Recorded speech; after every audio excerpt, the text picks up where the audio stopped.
Welcome to Vineyard Boise. It's our vision to make the invisible God visible wherever He places us. We come together on Sundays to worship and fellowship corporately. But we know that church isn't just about Sunday. It's about a lifelong, day-to-day following of Christ with other believers. We invite you to join us, just as you are. If you'd like to support our ministry, visit vineyardboise.org and click the Give Online button.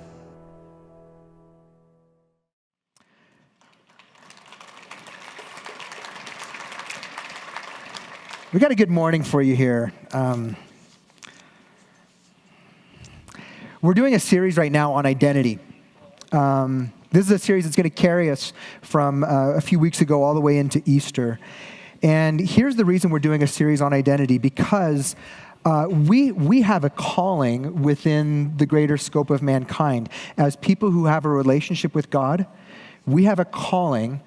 And our calling is actually outward focused. It's actually to be, as I just prayed, it's to be the presence of love in the absences of the world. But here's the reality. We cannot be faithful to who we're called to be to others if we don't have clarity about who we are to ourselves.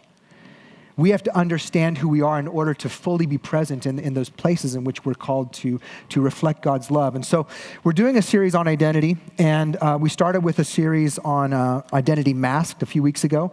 We talked about identity masked, and here's how we define that. It's having the courage to be authentically ourselves with God and with one another so that we can truly give and receive love. And from that shared experience of love that we can grow in Christ-likeness.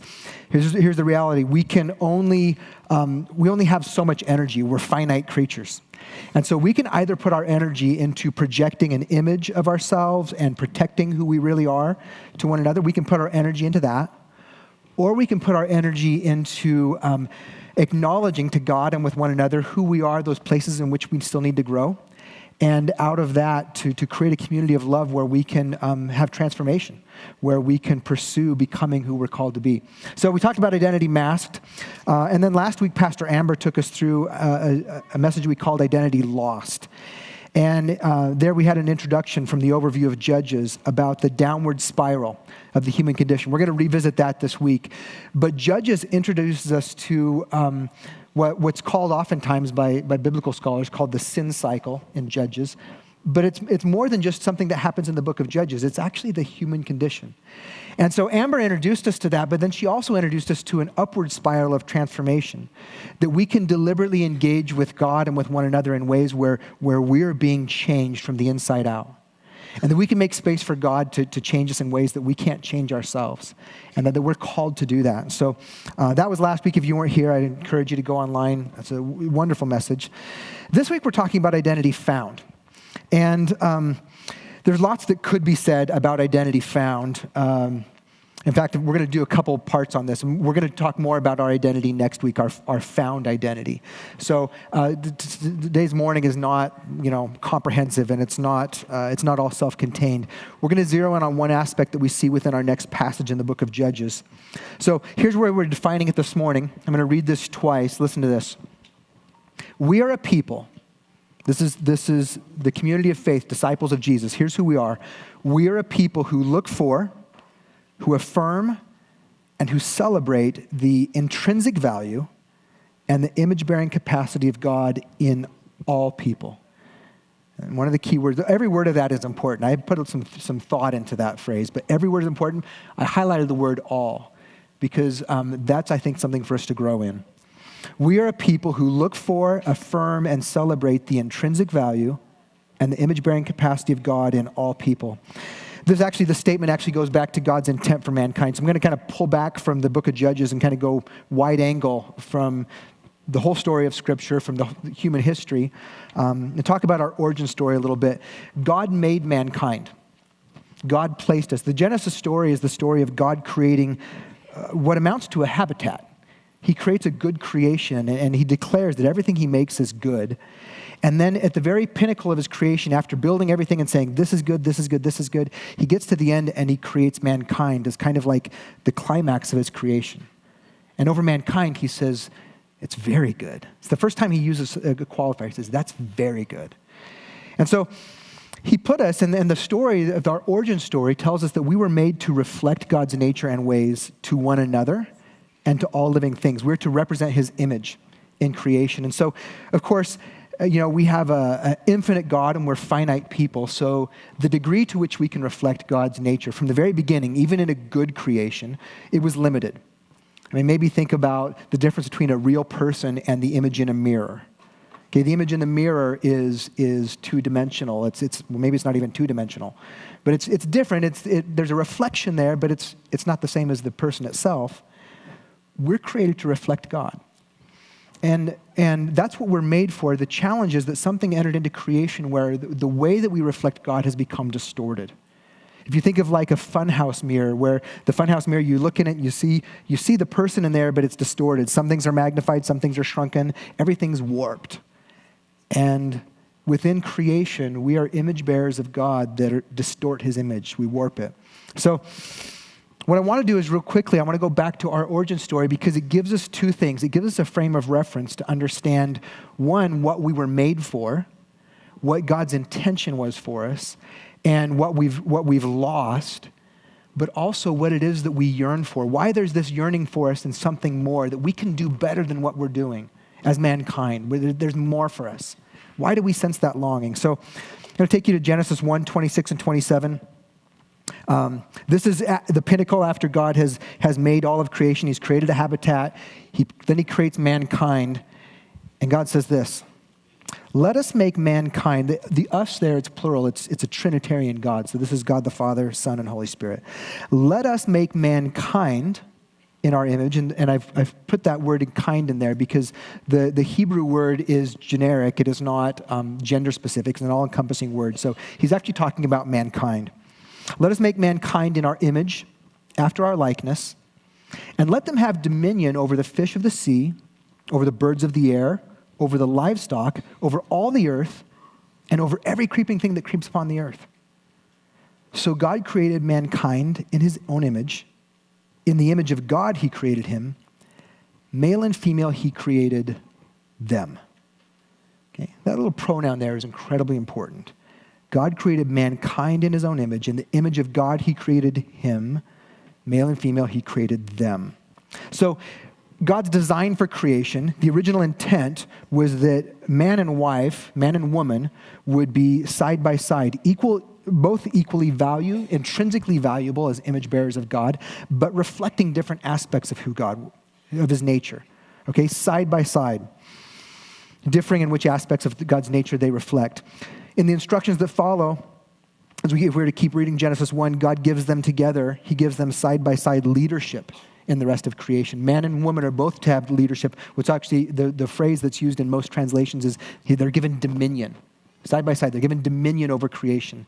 And that's not leadership to be like tyrants who plunder God's creation, who just use it and abuse it and throw it out. But it's actually a stewardship issue, to take care of it, to develop human culture, to enjoy it, to take care of the livestock, the animals, the agriculture. We're to steward God's creation. Okay, so that's our setting.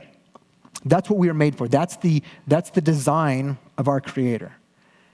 But then something happens. The first two chapters of Genesis go really well. Everything's good. The repeated word is good. Genesis 3, there's something that happens that's a shift, and this distortion enters in. And what happens is it goes disastrously wrong. Mankind declares independence from our Creator. We rebel against our Creator. And so what's introduced into the creation, the language of Scripture, is that it's sin. And the sin ripples out and leads to death. It's spiritual death, emotional death, relational death. And you see it right at the very beginning. You see a separation when as soon as we declare independence from God and say, we'll decide how we're going to live our lives, as soon as we do that, it creates separation between God and mankind. And suddenly there's a separation between man and wife. And Genesis 3 puts it this way. So God's describing to Adam and Eve, to our first parents, he's describing to them what they've put in motion. And he actually calls it a curse.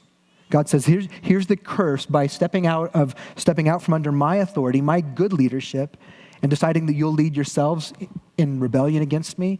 Here's what you've put in motion. And we're going to look at one specific part, what he says to Eve. He says in Genesis 3:16, to the woman he said, I will surely multiply your pain in childbearing. In pain you shall bring forth children. Your desire shall be for your husband, and he shall rule over you. Okay, the word desire there, I just bolded that and highlighted it because the word there is very important, and the Hebrew word reflects that there's a turning, that this is a shift from the way things have been. And so the way things have been is that up until now, man and wife have been side by side, equally, intrinsically valuable, both given dominion, leadership, stewardship over creation, and now there's a shift. And he says, now your turning is going to be towards your husband, and he's going to rule over you. She's turning away from being under God's leadership, and she's turning towards her husband, and it's not going to go well. He says the physically more powerful male is going to rule over you. And he's not describing that as if it's a good thing. Here's what we need to be clear about here. What God's describing, it's descriptive, it's not prescriptive. Okay? He's describing what they've put in motion. He's not prescribing the solution for it. He's describing a consequence, not a solution. God is describing the repercussions that they've put into motion that aren't just going to affect their relationship, but that are actually going to ripple out and permeate human history. And God says, here's what you've done. Now, the good news, even within that passage, if you look closely, and theologians call it the proto-evangelion, it's the first kind of foreshadowing of the gospel. God says, through a descendant of yours, speaking to Eve, through a descendant of yours, I'm going to break this curse. And so there's a promise that it's not always going to be like this, that even though they've hijacked and ruined all of creation, that there's going to come a time where it's changed. This helps us understand the patriarchal culture and the subjugation of women that from that moment on dominates most of human history. Even in Scripture, and this is confusing for people because we'll see very patriarchal cultures where women are abused, mistreated. We see all kinds of things, even in the Hebrew Scriptures, what we often call the Old Testament, that we don't quite know what to do with because those seem to go against our core values, and they seem to go against the intrinsic value of women. But Scripture's telling us what did happen, not what should happen. So a lot of times what we're reading is how that sin has continued to ripple out throughout human history. In words of James Brown, it's a man's world. I'm not going to sing that for you. But it won't be nothing. That's kind of a setup, and that raises a lot of questions. Depending on your background within church world, that could raise some questions for you. We don't have time. That's not the intent of our message this morning. But almost exactly 2 years ago on Valentine's Day, we did a message where we talked about the understanding of gender roles within the church, specifically within the church. And that's actually been a divisive issue because people haven't quite known, we haven't always agreed on how to stand on that. And so on that Sunday, we talked about basically the two extremes, the two camps, and where do we as a church fall into that spectrum and why. And here's our biblical values for it. So if you weren't here and you'd like to hear that message, or if you were here and you'd just like to review it, we're going to make it accessible. If you will text to the number 33733, text the keywords better together, we'll respond with a link to that message. And if you don't have texting capacity, we also made it accessible on our website. It's just at the very top, there's a bar across the top of our website where you can find a link to that message. So having said that, let's jump into Judges. Do you see our new backdrop here? Not the back of my head, the balding head here. So it's getting a little thin there, isn't it? My mom says when you bend down to read, we can see your baldness. So let's look at the screen here. Here's what Vine Arts team, this was Jesse Nilo and the rest of the Vine Arts team was trying to depict.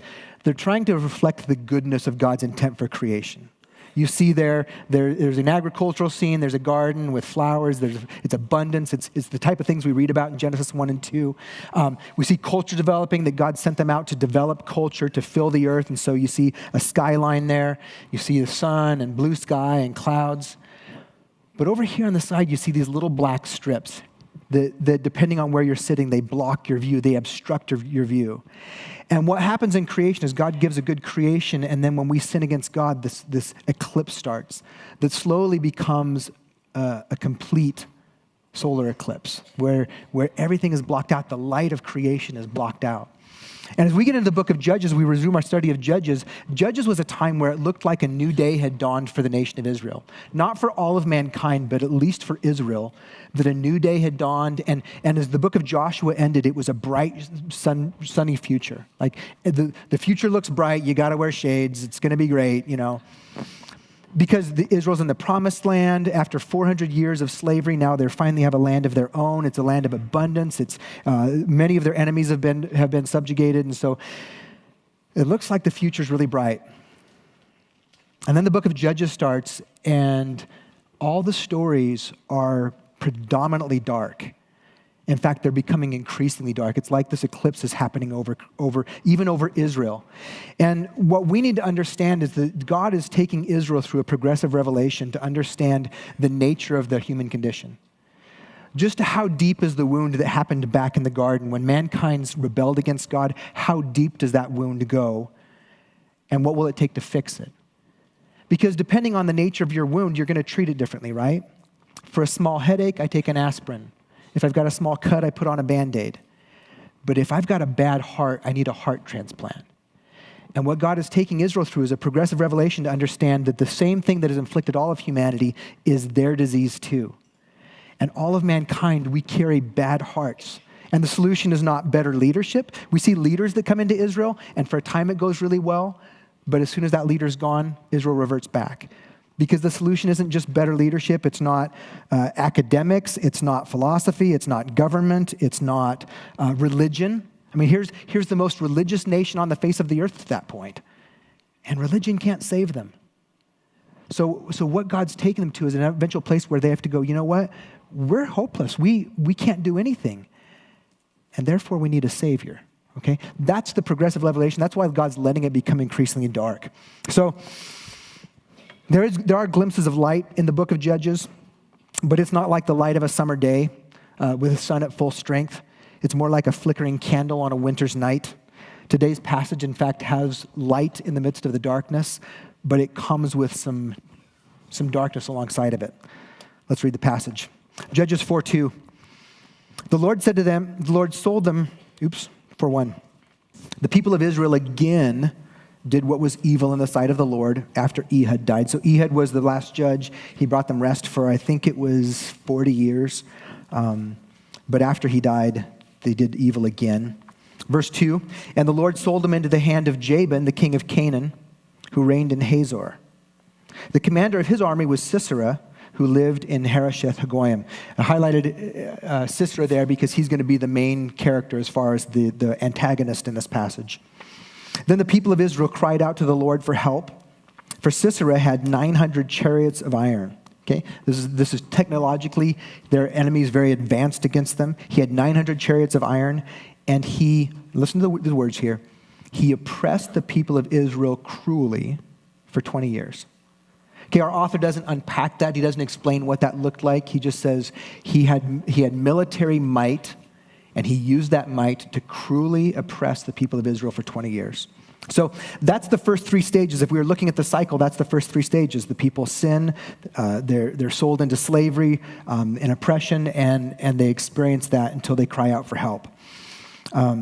So now we've got the people crying out for rescue, and then the remainder of today's text, as we read through the chapter, basically it's just the telling of the fourth stage, and it's an unexpected way in which God brings deliverance. Again, he's always raising up somebody that's going to be the agency through whom he brings deliverance to the people, but it's an unexpected person that he rises up this time. Verse 4, now Deborah, a prophetess, the wife of Lapidoth, was judging Israel at that time. She sent and summoned Barak, the son of Abinoam, from Kedesh Naphtali, and she said to him, and this is the prophetess part, she's communicating God's instructions to him. Has not the Lord, the God of Israel, commanded you, go, gather your men at Mount Tabor, taking 10,000 from the people of Naphtali and from the people of Zebulun, and I will draw out Sisera, the general of Jabin's army, to meet you by the river Kishon, with his chariots and with his troops, and I will give him into your hand. This is her communicating God's voice.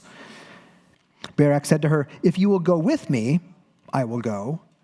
But if you will not go with me, I will not go. And she said, I will surely go with you. Nevertheless, the road on which you are going will not lead to your glory, for the Lord will send Sisera of a woman.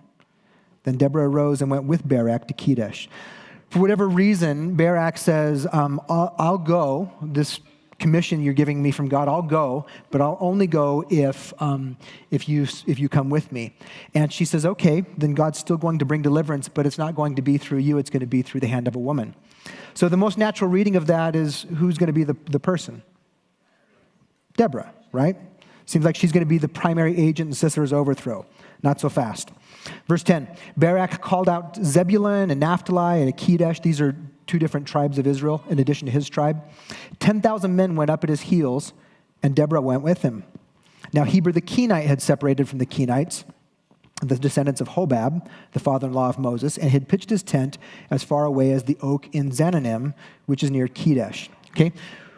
We just got introduced to a third people group. So far, we have the Israelites. That's the tribes of Israel, the 12 tribes, specifically the tribes that are being oppressed at this moment. We have the Canaanites. That's the king there, Sisera and Jabin. And now we have a third group that's the Kenites. And they're a people group who actually came into the promised land with the Israelites. They had traveled with them, but they're their own unique people group. They're people that Moses, he married into the people while he was in the wilderness hiding from Pharaoh when he's on the lam. And so now he's connected with them by marriage, but they've kept their own identity. And what we find out is that the Kenites actually have their own relationship with the other inhabitants in the promised land, and they're not at war with Jabin. They're not being cruelly oppressed by Sisera, okay, because they're not the Israelites. They have their own people group. When Sisera was told that Barak, the son of Abinoam, had gone up to Mount Tabor, Sisera called out his chariots, 900 chariots of iron, and all the men who were with him from Harosheth-Hagoyim to the river Kishon. And Deborah said to Barak, up, for this is the day which the Lord has given Sisera into your hand. Does not the Lord go out before you? So Barak went down from Mount Tabor with 10,000 men following him. And verse 15, listen to this. The Lord routed Sisera.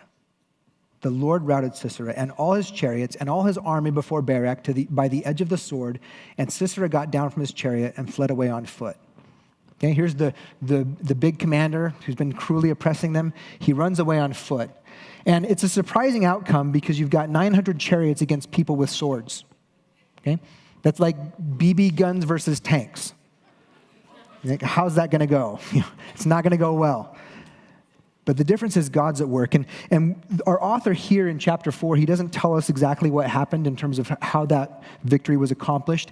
If we keep reading into chapter 5, which we're going to reference today, but we're not going to read it, chapter 5 is a song that was written to commemorate and to celebrate what had happened. And it tells the story. It's a song that kind of, includes this epic story of victory. And what becomes clear in that song is that there was a flash storm that created flooding at that river, and the chariots that normally were, their tanks got bogged down in the flooding of the river. And then instead of being their weapons, they became death traps for them. So that's why you see Sisera running away on foot. Barak pursued the chariots and the army to Harosheth-Hagoyim, and all the army of Sisera fell by the edge of the sword. Not a man was left.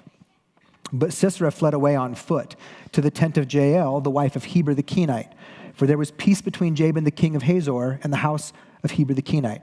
Did you catch that? There was peace between Jabin the king of Hazor and the house of Heber the Kenite. So now enters Jael, and she's an unlikely candidate to become a military victor in this situation. She's a housewife, or maybe a tent wife, as the case may be. But she's not a trained military leader. She's very handy, we're going to see. But she's not a trained military leader. And here's the thing. The battle that's going on right now between Israel and Canaan, it's not her battle. Okay, this is not her circus, not her monkeys. She's actually at peace with Sisera, but she knows that he's been cruelly oppressing the people. Jael came out to meet Sisera and said to him, "Turn aside, my lord, turn aside to me. Do not be afraid." So he turned aside to her into the tent, and she covered him with a rug. And he said to her, "Please give me a little water to drink, for I am so thirsty." So she opened a skin of milk. So this is extensive hospitality. He asked for water, she gives him milk. And she gave him a drink and covered him. And he said to her, stand at the opening of the tent, and if any man comes and asks you, is anyone here? Say no. But Jael, the wife of Heber, took a tent peg, and she took a hammer in her hand, and then she went softly to him and drove the peg into his temple until it went down into the ground while he was lying fast asleep from weariness. So he died. It's like, in case you didn't see where that was going. Not a typical weapon, but she grabs what she has access to. There's a resourcefulness here that has to be respected. She just grabs what's handy, which she's used to using in the house. In a nicer home, she may have grabbed the corkscrew, which would be a little messy as well. Verse 22, behold, as Barak was pursuing Sisera, Jael went out to meet him and said to him, come, and I will show you the man whom you are seeking. So he went into her tent, and there lay Sisera dead, with the tent peg in his temple. Verse 23, so that day God subdued Jabin. Who did it? God subdued Jabin, the king of Canaan, before the people of Israel. And the hand of the people of Israel pressed harder and harder against Jabin, the king of Canaan, until they destroyed Jabin, the king of Canaan. Again, what follows in chapter 5 is a song that celebrates and commemorates what actually happened. So they look around and they see, look what God has done, and it tells the story so that future generations can enjoy the story. And it's pretty funny. There's some Hebrew parallelism in that you should read. It's like at the end, it gets to Jael driving the spike through his head, and it says, he sank, he fell, and where he fell, he sank, and sinking and falling and sinking, he died. And it's like, but it's all to Hebrew, like, music. It's great. I want to point out two things, though. Two things from the Song of Celebration that we need to own this morning. First, the song pronounces blessing on those who took action to intervene, and it rebukes those who chose not to get involved out of indifference and self-interest. Of the 12 tribes of Israel, 6, they're all called out to battle. 6 go to battle, primarily the ones that are in the region where they are most affected by this. The 6 that are down south say, you know what, Sisera is not oppressing us. We feel really bad about what's going on for you, but we're just going to stay here. And effectively, they just sit there. And so the song actually rebukes them for that. Basically says, you just sat there. They're rebuked for their indifference, for not getting involved because it was not their battle. Secondly, the song combines two perspectives. The events is told from a human evaluation, and the events is seen from a divine perspective. So the question again, it's, well, who brought the deliverance to Israel? Who put an end to Sisera's cruel oppression? Was it God or was it Jael? Yes. Yeah, it's both. And so we're supposed to see that. We're supposed to see what's happening on a human plane, and we're also supposed to have eyes to see, as people who are worshiping God, trying to find our identity and who he's made us to be, we're to look for what God's doing, those invisible fingerprints. What does this mean for us? It means that we too live in turbulent times. This is our application. We too live in turbulent times when it seems that the light that we thought had dawned on the world gets often eclipsed in shadow. And yet there's still pockets of light bursting through, sometimes from unexpected places, sometimes through unexpected people. And when we see these lights, we should recognize them for what they are. We should look beyond the visible circumstances and explanations, and also ask whether this might be a situation in which there is an invisible master of ceremonies, a situation in which God is at work. We need to cultivate eyes to see not only what is happening from a human perspective, but also what is happening from that divine perspective. And here's the thing, church, when we see work of justice, regardless of what guise it comes in, when we see justice and the righting of wrongs, we have to celebrate it. We should celebrate it as such, call it out as such, affirm it. One example, in our days, we have courageous voices that are speaking out against cruel oppression. People that are rising up and saying there's cruel oppression that has gone on for too long. Oppression that is sexual oppression that far too many women and young girls have endured. Currently, the Me Too movement has exposed and given voice to sexual abuse in honestly every sphere of society. Hollywood, sports, politics, academia, and yes, the church. And there's a movement, and you know what, it's a broad platform, and probably, you know, there's parts of that platform that I may not celebrate, But the fact that it's giving voice to something that has gone on for too long and exposing it and saying, this must stop, is a good thing. And as a church, we should celebrate that. We don't have to have conflicted feelings about this. We can say, you know what, it's hard. And here's the thing.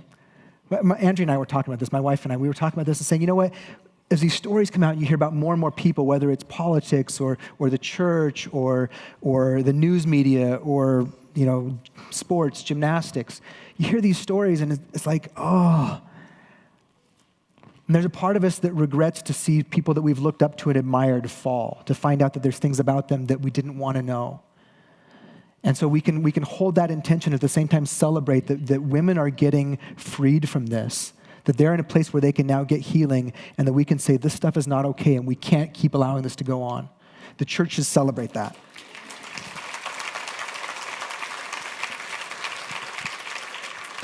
Our origin story tells us that the physically stronger man dominating over a woman is a curse. It is not what God intended. And what we're not fighting for women to be on top. We're fighting to get back to that place of equality, where we both reflect God's image together as side by side, intrinsically value image bearers. We're getting back to identity found. So, back to that. We're a people who look for, affirm, and celebrate the value, the intrinsic value, the image-bearing capacity of God in all people. I had a situation recently. I was studying at a coffee shop I don't normally study at. I dropped off my daughter at school and stopped at a Starbucks over off university and ran into a friend, and he introduced me to somebody that he was meeting with. And this young lady, modern-day JL is what I would say. And I've actually invited her to speak to us today for a moment. So would you welcome Peyton McGriff?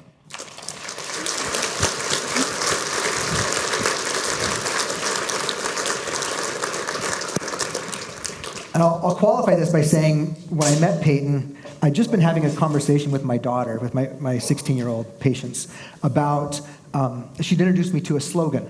And it was empowered women, empower women. And I think we've just been talking about it that morning on the way to school. And what does she mean by that? And what does that look like? And then I met Peyton and heard her story, and I thought, this is exactly what Patience is talking about. This is a story. This is a face to that very idea, and it's a best case scenario. So welcome, Peyton. I'm glad you're here. Thank you. I'm happy to be here. Yeah. You hold your applause. You're going to want to applause, but just wait for a second. Peyton, you shared with me a little bit of your story about where you're from and your education. Could you just fill us in on that? Yeah, so I was born and raised in Idaho Falls, Idaho, with my sister. We both sports-oriented ladies, and my dad was very adamant about community service, so it wasn't uncommon to see us come home from soccer practice and organize a fundraiser that we had that weekend. So community service was a big part of my upbringing. And then I went to school the first year for tennis at Pacific Lutheran in Washington, and decided I really wanted to commit more to academics, so I transferred to the University of Idaho to complete my academics there. Okay. So you ended up at U of I, Vandal? Mm-hmm. Yes. Fantastic. It's hard to be one here. There's a few of them out here. They represent during football season. What did you go to study at U of I? I started in architecture, and then I made my way into marketing. So major in marketing, minor in architecture. Okay. So you shared with me that at some point you read a book that really impacted you and changed some things for you. Can you share with us about that? Yeah, so I think it was the summer of my sophomore year. I read a book. It's called Half the Sky, and it talks about the plight of women around the world. And I realized pretty quickly that I was pretty blissfully unaware of the severity of the oppression that women face around the world. So this book totally opened my eyes to what women are experiencing, really broadened my perspective. And I knew at that point that, fighting for women's rights and equality would be a part of my life. I just had no idea what that looked like. So at some point you became aware of an opportunity that was international. Can you tell us about that? Right. So over the few years that I was sitting with some of those insights gained from Half the Sky, I came up with this idea about teaching girls to sew their own school uniforms to go to school, because in much of the developing world, school uniforms are required, but they are one of the larger barriers preventing girls from going to school. So I was taking this idea around to several professors at the U of I, and one of them, who's from Togo originally, he grew up there with 21 of his brothers and sisters. Quite a few of them, and they're all educated, which was incredible. And so he liked the idea, but encouraged me to say, you really have to do your in-country research. And so it was actually this time last year, and he's like, well, what are you doing for spring break? And I didn't have any plans at the time, and so he's like, well, I'm going to Togo in 2 weeks, you should go with me. And so scrambled to get everything in order, and my visa and vaccinations and everything, and left for Togo 2 weeks later. Wow. So you're a young college student from Eastern Idaho. Have you ever been to a developing world at that point? I hadn't before then, no. Okay, so Togo is Western Africa? It is Western Africa. Okay. So your model, I've done some research, I was reading all your blogs, but you say in there that the global estimates are that 130 million girls are not getting their education globally. These are the global statistics, especially in developing world, and that oftentimes one of the barriers, the primary barrier, is just having the school uniform. Can you elaborate on that a little bit? Yeah, and I went in with the understanding that school uniforms were a barrier to education, but I had no idea to what extent. And so I talked with as many junior high and high school students as I possibly could, and quickly began to realize that they're the most expensive part of going to school, and each of the girls I talked to had been turned away multiple times for their school uniforms not meeting requirements. So that opened my eyes to how great the need is for something like this. I like that you said this. It's important to think that 130 million girls are not getting their education, but it's important to think of each girl as an individual, not a statistic. That's such a powerful phrase. That's really powerful. So your initial model was to help them get school uniforms. Has it continued to develop beyond that, or what's your current model? Right. So we stress the importance of teaching the girls to sew their own school uniforms, because the overwhelming paradigm in Togo is that if you want to learn a skill, you have to drop out of school to do that.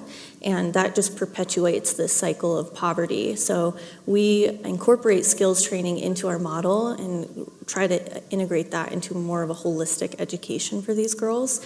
And we're constantly learning more about what empowerment looks like and how that continues to evolve for each individual. So our model is growing, but right now we have school uniforms that a girl receives. She also receives full tuition scholarship, and then she receives entrance into our after-school programs that we host all year round as part of the holistic approach to empowerment. So how do you match like a sponsor from the U.S. with a student in Togo, for example? Right. So it's actually $50 for a year of education for a girl, and that's a school uniform and her full tuition. So it's incredibly inexpensive, but that's primarily how we match our donations online. If you sponsor a girl, then you are connected with an individual. So do you have any, that was March of last year when you first made that trip. Right. Do you actually have any girls enrolled yet? We do. We have 65 young women in our program right now, which is far more than we expected. So we've been really rapidly evolving to meet the needs of 65 young women, but we hope to build for even more impact next year. That's amazing. I was struck reading your blog and looking at how you've been so intentional to come in with your concept, but to let them flesh it out and to keep learning about what are in addition to the school uniforms, what else is needed, and to let your model keep adapting according to really be there long term. And I was struck because, there's an efficient way to do things, to just go in and give a handout, but you guys are doing something that's much more effective, but it actually requires a long-term commitment, doesn't it? It absolutely does, and so much of that is because of the girls that we meet in our program. And one of the young women that I was inspired by right out of the gates was Ilolo. I met her my first trip, and she is a girl entering now her 10th year of high school next year, or 10th grade year in high school, and which is a tremendous accomplishment in Togo. Most girls are educated with about 2 or 3 years of schooling, so she's overcome tremendous barriers, and it was very important to me early on to gain as much empathy for the young women that I'm working with. So I spent a day with Ololo to learn what it means to be a woman in Togo, and we woke up at 4 a.m. and we went and did all the house chores. We fetched water, we cooked breakfast for her brothers, and really learned what a day in the life looks like just to get to school. And that helps continually inform our model moving forward, is just how much empathy we can develop with our girls. And Lola, which you shared with me earlier, she was in danger of not being able to pursue her education if not for that sponsorship. Is that right? Right. So when I first met Ololo, she's just the most caring young woman you'll ever meet. And she expressed to me that her dream is to become a nurse, which seemed like such a perfect fit for her. Huh. And so we met her mother during this day with Ololo, and when we dug a little bit deeper, we discovered that Ololo was, they were in talks with her family to have Ololo drop out of school that year because she has 3 younger brothers who their education takes priority over Ololo's because she is female. And so I just communicated to her mother, whatever it takes, don't let Ololo drop out of school. We'll do what needs to be done. And I didn't know if that meant I was going to sponsor her or what. We didn't have any donations at this point. But Ololo was the first girl to receive sponsorship in our program, and she's continuing her education today. So that's amazing. Well done. So a couple last questions. You got back from that trip to Togo and you were offered a job. Can you share with the church about that? Yeah, I had, up until this point, I was graduating May 2017, so I had been interviewing in a really grueling interview process for about 6 months at what I said was my dream job out of college, and they ended up offering me the position about 2 weeks before graduation, but I just realized in the conversation with them that I had a greater purpose that I wanted to be a part of, and meeting Ololo was a big part of that. And so I turned down the job and committed to volunteering for SHE full-time to really give ourselves the greatest chance of having significant impact. So the organization is called SHE. What does that stand for? Style Her Empowered. Style Her Empowered. I love it. I was struck by this. This was a quote off of your website. The entire SHE team is committed to sticking with these girls. We will not give up when we experience setbacks. We will encourage all of our girls to do the same because we see their value. We believe in their potential. I'm so inspired. Honestly, just meeting you was a privilege.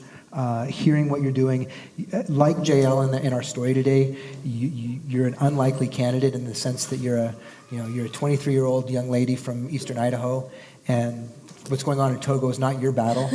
But when I hear your story of you saying no to a lucrative career, the career you've been trained for, in order to say yes to something else that's a greater purpose, I see, from my perspective, and I'm asking the question, God, what are you doing on a human level, and what are you doing from a divine perspective? And I see what you're doing as a calling. I think you were made for this. And even more than that, I think what you're doing is a model that's going to be accessible and scalable to other parts of the developing world, whether in Africa or other places, because it's about going in, finding out what they need, empowering them, treating them with dignity, raising up people to just human dignity, and being there in an effective way. And so I could see this not just transforming the lives of, currently your 65 girls and eventually the nation of Togo, but this could impact other nations because what you're doing is portable and scalable. It's fantastic. Wow. Thank you. Wow.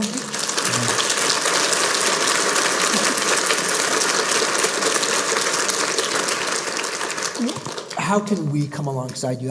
One of the things I told First Service, one of the things that excited me about this when I met Peyton was I just got to spend some time in Nicaragua with Compassion International. Probably a lot of you have child sponsorships with Compassion.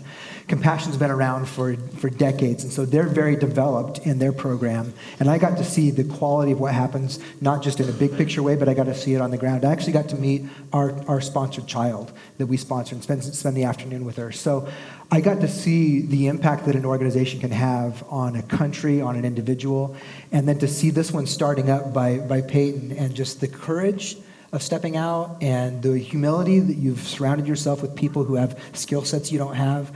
You're teachable, you're humble, and you're courageous and bold. And for us to be able to see this on the grassroots level, an Idaho NGO is just, it's amazing. Thank you. Well done. Thank you. You and I talked a little bit about your own faith journey. Would you Right. consider She to be a faith-based organization?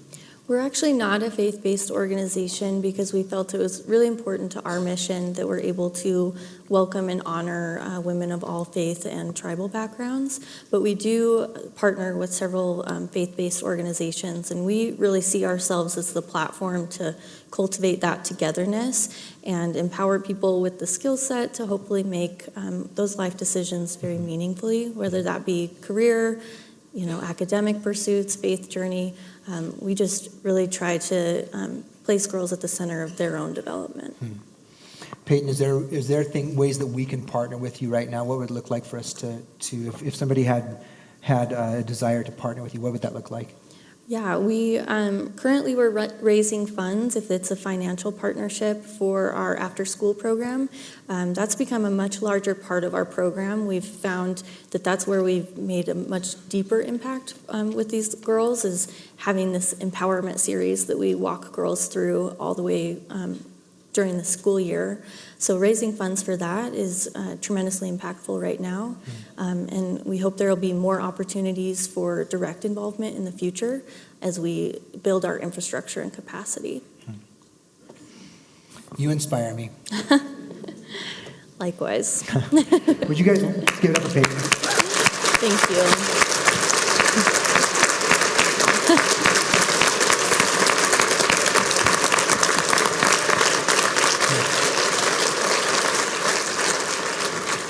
Peyton is going to be out in Heritage Hall, the counter in front of the bookstore. If you would like to connect with her, she has some business cards. The website again, it's styleherempowered.org.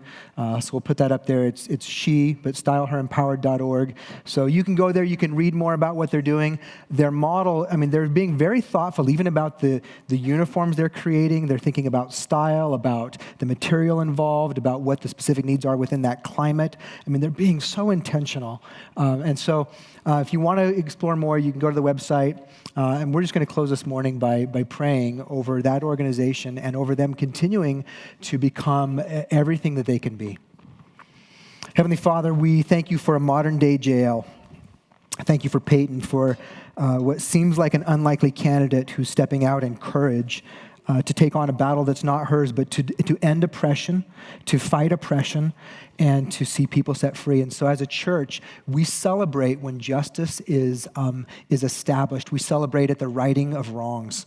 And we celebrate what you're doing through Peyton and through She. And in this young organization that's just being birthed, would you breathe upon it and continue to see it become all that it can be, and the impact not only in Togo and in the individual lives there, but throughout the world. And would you show us how we can partner with and just celebrate what you're doing. Let us not be those who sit back and just think about things and fail to get involved because it's not our battle. Would you help us to get involved? As we go out from here, would you help us to be the church you've called us to be out in the community? Help us to be the presence of love in the absences of the world. And would you help us to make you visible and to take out those distortions, those places in which we reflect you in ways that distort your character. Would you take out the distortions and help us to reflect you as best as we possibly can to our friends, our neighbors, our coworkers, our family. In the name of Jesus, amen. If you would like prayer this morning, we do have a prayer team that will be available underneath the screens. We'd love to pray with you and partner with you in that way.